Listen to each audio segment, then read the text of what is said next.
Hi friends, welcome to Aishwarya Nandish YouTube channel. ನಾವು ಕೂಡ ಈ ಇಯರ್ ನಮ್ಮ ಮನೇಲಿ ವರಲಕ್ಷ್ಮಿ ಹಬ್ಬ ಫೆಸ್ಟಿವಲ್ನ ಸೆಲೆಬ್ರೇಟ್ ಮಾಡೋಣ ಅಂತ ಅಂದ್ಕೊಂಡ್ವಿ. ಅದಕ್ಕೋಸ್ಕರನೇ ನಮ್ಮ ವೈಫ್ ಐಶ್ವರ್ಯ ಅವರು ಕಂಪ್ಲೀಟ್ ಎಲ್ಲ ಪ್ರಿಪರೇಷನ್ ಅವರೇ ಮಾಡಿಕೊಂಡ್ರು. ಸೊ ಇವರು ಈಗ ಮಾವಿನ ತೋರಣ ಕಟ್ತಾ ಇರೋದು. ಸೊ ಹಾಗೆ ಮನೆ ಮೇಲೆ ರಂಗೋಲಿ ಬಿಡ್ತಾ ಇದ್ದಾರೆ ಮಹಾಲಕ್ಷ್ಮಿ ಕೂಸೋಕ್ಕೋಸ್ಕರನೇ. ಸೊ ನಮ್ಗೆ ಎಷ್ಟೋ ಐಡಿಯಾನೂ ಇರಲಿಲ್ಲ. ಇವರು ಸ್ವಲ್ಪ ಯೂಟ್ಯೂಬೆಲ್ಲ ನೋಡಿದ್ರು, ಸ್ವಲ್ಪ ಬೇರೆಯವ್ರನ್ನೆಲ್ಲ ಕೇಳಿದ್ರು. ಸೊ ಕೇಳಿ ಸ್ವಲ್ಪ ತಿಳ್ಕೊಂಡ್ರು. ಸೊ ಹಾಗೆ ಇದು ನೋಡಿ ನಾನು ಕಂಪ್ಲೀಟ್ ವೀಡಿಯೋನ ನನಗೆ ರೆಕಾರ್ಡ್ ಮಾಡೋಕ್ಕಾಗಿಲ್ಲ. ಸೊ ಇದು ಬಂದು ಫೈನಲ್ ಔಟ್ಲುಕ್ಕು ನಮ್ಮ ಮನೇಲಿ ಹೇಗೆ ನಾವು ಲಕ್ಷ್ಮಿನ ಕೂರಿಸಿದ್ದೀವಿ ಅಂದ್ಬಿಟ್ಟು. ತುಂಬ ಸ್ಯಾರಿ ಎಲ್ಲ ನೆರಗೆಲೆ ಎಲ್ಲ ಮಾಡಿದ್ರು, ಬಟ್ ಅದನ್ನೆಲ್ಲ ವೀಡಿಯೋ ಎಲ್ಲ ರೆಕಾರ್ಡ್ ಮಾಡೋಕ್ಕಾಗಿಲ್ಲ.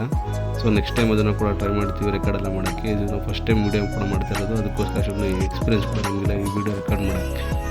ಸೊ ನನಗೂ ಸ್ವಲ್ಪ ಖುಷಿ ಆಯಿತು, ಬೇರೆಯವರು ಕೂಡ ಮನೆಗೆ ಬಂದವರು ಕೂಡ ತುಂಬ ಖುಷಿಪಟ್ಟರು. ಫಸ್ಟ್ ಟೈಮ್ ಅದು ಚೆನ್ನಾಗಿ ಡೆಕೋರೇಷನ್ ಮಾಡಿದ್ದೀರಾ ಅಂತ. ಸೊ ಇವರು ನಮ್ಮ ಐಶ್ವರ್ಯ ಅವರು ಕಂಪ್ಲೀಟ್ ಕ್ರೆಡಿಟ್ ಎಲ್ಲ ಇವರಿಗೆ ಹೋಗಬೇಕು. ಇವರೇ ಕಂಪ್ಲೀಟ್ ಎಲ್ಲ ಡೆಕೋರೇಷನ್ ಎಲ್ಲ ಮಾಡಿದ್ದು. ಸೊ ತುಂಬ ಖುಷಿ ಆಯಿತು ನನಗೂ ಕೂಡ ವಿಡಿಯೋ ಎಲ್ಲ ಇದೆಲ್ಲ ನೋಡಿ, ಟ್ಯಾಲೆಂಟ್ ಎಲ್ಲ ನೋಡಿ.